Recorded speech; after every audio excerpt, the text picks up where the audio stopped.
Assalamualaikum warahmatullahi wabarakatuh. Selamat pagi semuanya. Hari ini kita masuk mata kuliah Organisasi dan Arsitektur Komputer di pertemuan 12, yaitu kita akan membahas unit masukan dan keluaran, ya, atau sering disebut dengan IO, input ataupun output.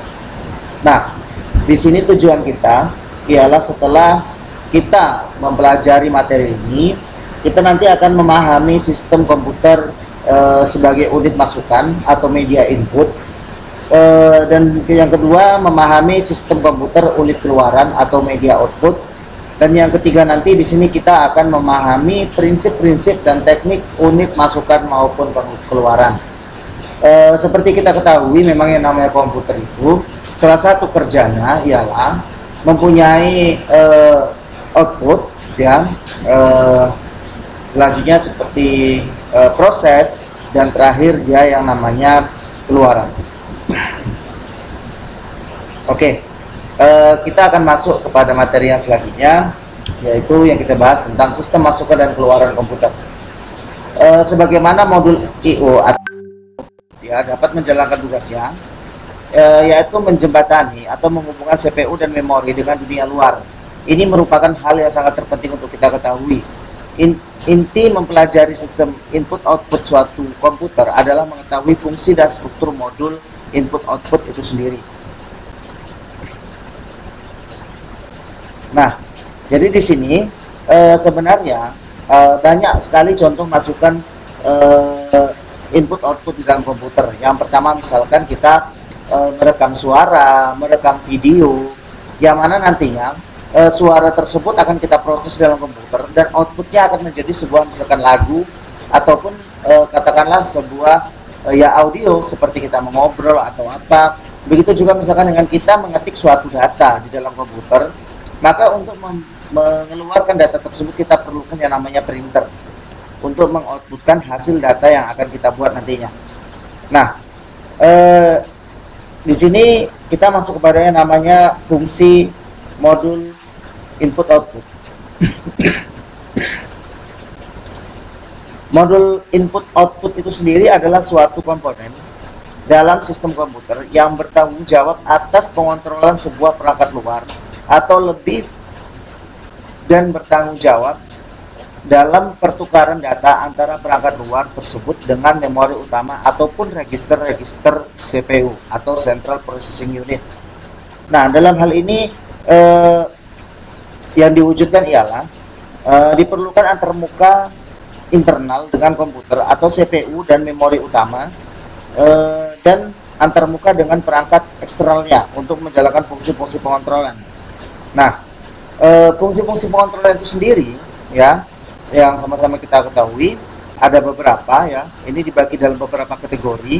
Di sini yang saya tampilkan ada 5. Yang pertama adalah kontrol dan pewaktuan, yang kedua komunikasi CPU, yang ketiga komunikasi perangkat eksternal, yang keempat pembufferan, ya, pembufferan data, dan yang kelima adalah mendeteksi kesalahan atau deteksi kesalahan, ya, atau detect error. Nah, fungsi-fungsi kontrol ini, ya, yang saya tampilkan ini, pewaktuannya, ya, disebut control timing, merupakan hal yang paling penting untuk mensinkronkan, ya, mensinkronkan kerja masing-masing komponen dalam menyusun perintah-perintah yang ada di dalam komputer dalam sekali waktu, ya.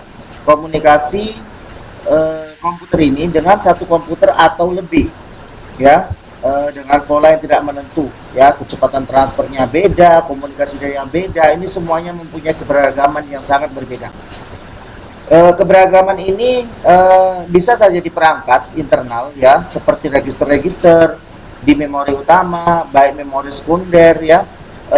Memori sekunder ini adalah memori penyimpanan sementara, perangkat periferal, ya. Proses-proses ini dapat berjalan, ya, dengan semestinya apabila fungsi kontrol dan pewaktuan yang mengatur sistem secara keseluruhan sesuai dengan apa yang sudah dijadwalkan oleh komputer di sebelumnya.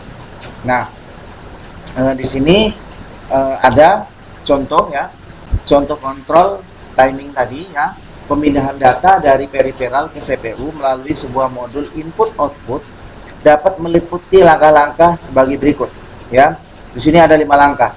Yang pertama di situ ialah permintaan dan pemeriksaan status perangkat dari CPU ke modul input output. Yang kedua, modul input output memberi jawaban atas permintaan CPU.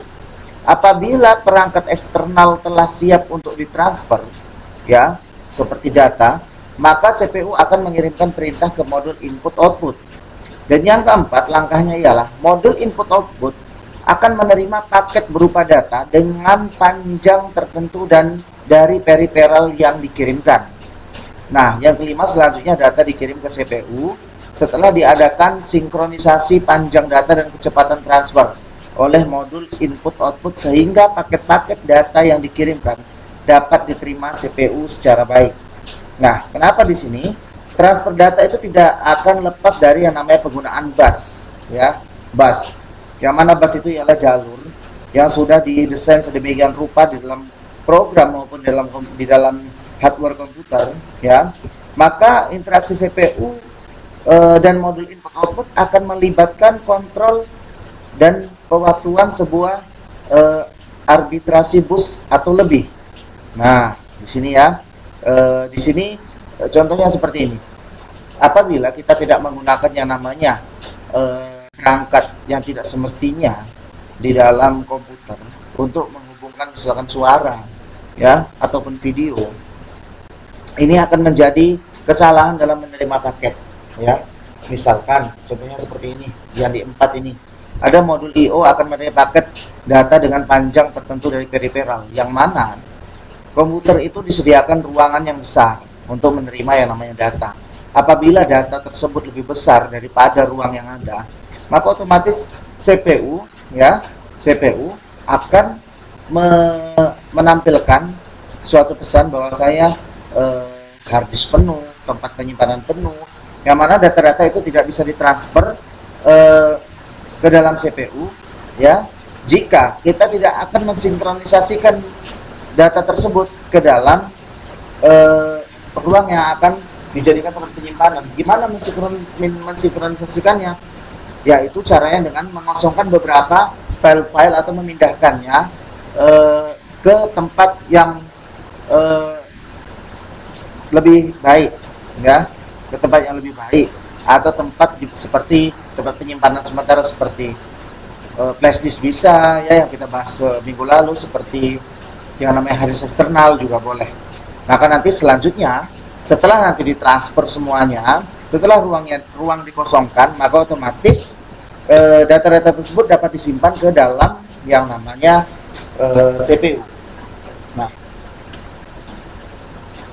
oke. Nah, di sini selanjutnya adapun komunikasi antara CPU, ya, dan modul input output meliputi proses, ada 4 proses. Yang pertama ada namanya command decoding, ya. Command decoding ini ialah, ya, modul input output menerima, ya, masukan-masukan atau perintah dari CPU yang dikirimkan sebagai sinyal bagi bus kontrol. Misalkan di sini contohnya sebuah input output untuk disk, ya, untuk hard disk atau disket atau penyimpanan dapat menerima perintah sebagai read sektor, ya, membaca sektor, scan sektor, ya, scan record, scan record ID dan format disk. Nah, ini dikatakan dengan command decoding, yaitu komando, mengomandoi yang namanya perintah-perintah. Selanjutnya adalah data. Nah, data ini simple, ya, banyak, seperti yang sudah kita ketahui, yang namanya data itu banyak, ya. Pertukaran data antara CPU atau modul I/O melalui bus data, tergantung datanya. Ya, pada umumnya data itu ya dokumen, file video ataupun file suara pada umumnya. Ada lagi namanya status report. Nah, ini laporan, ya, laporan, yaitu pelaporan kondisi suatu modul input output maupun perangkat periferal. Ya, ini umumnya berupa kondisi sibuk atau sedang membaca, ya, busy atau ready. Nah, juga status bermacam-macam ya, bermacam-macam kondisi lah, kesalahan yang fatal, error dan segala macam. Nah, ini ialah status laporan. Dia melaporkan. Ada namanya yang keempat ialah address recognition.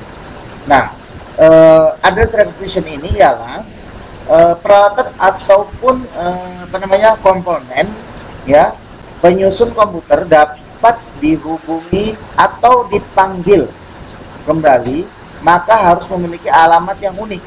Begitu pula dengan perangkat periferal, sehingga setiap modul I/O harus mengetahui alamat periferal yang dikontrolnya. Artinya, ya, kalau kita memasukkan yang namanya data, ya, kalau bisa dia sudah digolongkan atau dikamar-kamarkan terlebih dahulu. Ada namanya di sana data, misalkan data video yang masukkan ke dalam video. Ada yang namanya data yang misalkan dokumen, jadi pindahkan ke dokumen, sesuaikan. Jangan dicampur aduk, karena di sini juga address recognition ini dia dapat mengirimkan yang namanya alamatnya sesuai dengan yang tujuan kita. Misalkan kita tujuannya ke drive D, maka dia bisa tersemat ke drive D. Kalau memang dia tidak bisa digunakan, tidak bisa disimpan di drive D, maka data bisa kita panggil kembali dengan cara meng-cut atau menghapus atau menduplikat, terserah. Yang penting data bisa dipanggil kembali oleh address recognition. Nah, pada dasarnya pada sisi modul input output ke perangkat periferal juga terdapat komunikasi yang meliputi data kontrol maupun status ya. Data kontrol maupun status itu dalam komunikasinya. Nah, ini dia yang saya katakan tadi ya, ini skema ya. Sedikit saya saya jelaskan tentang skema suatu perangkat periferal. Di sana bisa kita lihat yang namanya kontrol dari modul I/O mengirim ke kontrol logika. Selanjutnya kontrol logika menampilkan ke status ke modul input output. Nah, setelah semuanya sudah oke, baik kontrol dari I/O maupun status ke modul I/O, dia akan mengirim ke buffer dan transducer. Nah, fungsi selanjutnya ya, saya sampaikan di sini ialah fungsi buffer ini ya, fungsi buffer. Tujuan utama buffer ini ialah mendapatkan penyesuaian data sehubungan perbedaan laju transfer data dari perangkat periferal dengan kecepatan pengolahan pada CPU. Ini tergantung ya, ini tergantung pengolahan yang ada pada CPU. Misalkan CPU masih bekerja ya, masih statusnya masih kerjanya terlalu berat, maka kecepatannya disesuaikan dengan kinerja yang namanya CPU. Kalau mungkin CPU lagi tidak busi atau sibuk segala macam, mungkin ini kecepatan transfernya mungkin bisa standar atau normal sesuai dengan kapasitas data yang akan dikirim. Nah, umumnya laju transfer dari data perangkat periferal ini lebih lambat dari kecepatan CPU maupun media penyimpanan. Nah, ini memang sudah menjadi seperti suatu aturan dari yang namanya perangkat periferal itu lebih lambat dari kecepatan CPU. Ya, CPU penyimpanan. Nah, fungsi terakhir di sini ialah deteksi kesalahan, ya. Deteksi kesalahan. Nah, apabila pada perangkat periferal terdapat masalah, ya, sehingga proses tidak dapat dijalankan, maka modul I/O akan melaporkan kesalahan tersebut. Ya, misalkan disk error, ya, misalkan file korup, ya, atau misalkan di sana nanti ditampilkan memory full. Nah, ini macam-macam. Kalau di dalam mentransfer melalui media penyimpanan, ya. Kalau misalkan kita di media cetak, ya, misalkan kita mencetak hasil kinerja kita cetak di printer, misalkan ada kesalahan sesekali lah, yang namanya printer itu kertas tergulung, ya, misalkan tintanya habis, ya, misalkan ada yang namanya kertasnya juga habis.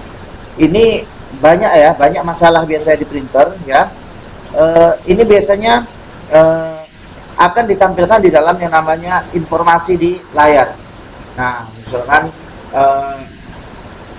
ink, ya, refill ink, isi ulang tinta, ya, isi ulang tinta, atau kertas lagi error, misalnya error 04, dia tergantung tergantung merek printernya, itu biasanya ya, ini biasanya yang ada. Nah, selanjutnya kita masuk kepada yang namanya struktur modul input output ya, struktur modul input output. Nah, di struktur modul input output ini terbagi berbagai macam modul ya, input output yang sering kita lihat sesuai dengan perkembangan komputer itu sendiri ya. Contoh yang sederhana dan fleksibel adalah Intel 8255A yang sering disebut dengan PPI ya. PPI ini sendiri singkatan dari program apa ya, kalau nggak salah programmable peripheral interface ya, programmable peripheral interface ya, yang mana bagian-bagian terpenting ya dari blok logika input output yang berhubungan dengan semua peralatan antarmuka periferal terdapat fungsi pengaturan dan switch pada blok ya, switch pada blok. Nah, ini antarmuka ya, antarmuka modul input output CPU melalui bus sistem komputer terdapat 3 saluran, yaitu ada saluran data, saluran alamat, dan saluran kontrol. Nah, jadi di sini blok-blok ini ada 3 ya, ada 3 yang saya katakan. Yang pertama adalah teknik masukan keluaran. Nah, teknik masukan keluaran ini terdapat 3 buah teknik dalam operasi input output, yaitu input output yang terprogram ya, interupsi ya, driven input output, dan DMA, direct memory access. Ketiganya ini memiliki keunggulan maupun kelemahan ya. Pasti yang namanya keunggulan kelemahan itu masih tetap ada. Yang penggunaannya disesuaikan dengan unjuk kerja masing-masing teknik. Nah, ada namanya input output terprogram. Nah, untuk input output terprogram ini diklasifikasikan menjadi 4 perintah. Yang pertama perintah kontrol, ada yang namanya perintah tes ya, ada perintah read dan perintah write. Nah, pada input output terprogram ini data saling dipertukarkan antara CPU dan modul input output. CPU mengeksekusi program dengan memberikan operasi input output kepada CPU secara langsung, seperti pemindahan data, pengiriman perintah ya, baca atau tulis, dan monitoring perangkat. Nah, kelemahan teknik di dalam CPU akan menunggu sampai operasi input output selesai dilakukan. Modul ini sehingga akan membuang waktu ya, apalagi CPU lebih cepat proses operasinya. Nah, dalam teknik ini ya, modul input output tidak dapat melakukan interupsi kepada CPU terhadap proses-proses yang diinstruksikan. Nah, ini tadi ya, untuk melaksanakan perintah-perintah input output, CPU akan mengeluarkan sebuah alamat bagi modul input output. Nah, ini yang saya katakan tadi ada 4, yaitu perintah kontrol. Kontrol ini digunakan untuk mengaktifasi perangkat peripheral dengan memberitahukan tugas yang diperintahkan padanya. Selanjutnya ada namanya perintah tes. Nah, perintah tes ini digunakan CPU untuk menguji berbagai kondisi status input output. Nah, yang mana sesuai dengan perintah. CPU perlu mengetahui perangkat periferalnya dalam keadaan aktif dan siap digunakan. Nah, CPU di sini perlu ya aktif dan siap digunakan. Nah, selanjutnya ialah perintah read, ya ini perintah membaca ya. Ini modul input output mengambil paket sebuah data, kemudian menaruh dalam buffer internal. Proses selanjutnya paket data dikirim melalui bus data setelah terjadi sinkronisasi data maupun kecepatan transfer. Ada namanya perintah write. Nah, perintah write ini ialah hasil dari perintah read tadi. Setelah dibaca, maka dia langsung menulis ya. Di sini modul memerintahkan input output untuk mengambil data dari bus data untuk diberikan kepada perangkat peripheral tujuan tersebut.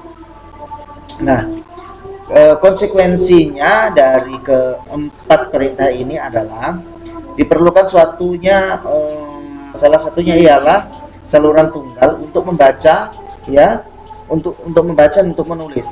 Namun keuntungannya ialah memori I/O lebih efisien dalam pemrograman, namun memakan banyak ruang memori sesuai dengan alamat. Dalam teknik isolat I/O, ya, ini biasanya dilakukan pemisahan ruang bagi memori, ya, untuk menyelamatkan yang namanya data. Dengan teknik diperlukan bus yang dilengkapi dengan saluran membaca dan menulis memori ditambah saluran output. Nah, ini dia.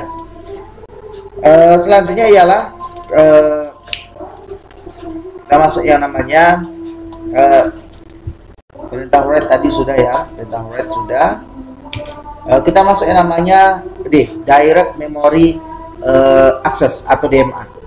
Nah, teknik yang dijelaskan sebelumnya yaitu I/O terprogram dan terinterrupt drive I/O memiliki kelemahan, yaitu proses yang terjadi pada modul I/O masih melibatkan suatu CPU secara langsung.